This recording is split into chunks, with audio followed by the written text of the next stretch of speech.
Si t'en as marre d'avoir des genoux en carton et que tu veux enfin avoir des genoux solides, alors je te montre trois exercices que j'adore pour du travail ciblé sur la fin d'amplitude en flexion de genou. Pour devenir fort sur cette amplitude de flexion de genou, va falloir bosser les muscles responsables de la flexion de genou, donc les ischios, mais aussi les antagonistes, en l'occurrence les quadriceps. Alors pour commencer, le premier exercice, ça va être un Pales Rails en flexion de genou. Donc je vais passer plus de 2 minutes en position d'étirement passif, puis je vais réaliser des contractions isométriques à haute intensité sur les quadriceps en voulant pousser contre le mur avec mon pied.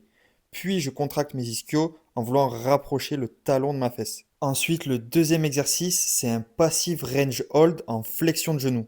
Je vais emmener mon genou au maximum de l'amplitude passive que j'ai, puis je vais ensuite lâcher ma main et essayer de retenir la chute de mon pied en contractant à bloc mes ischios.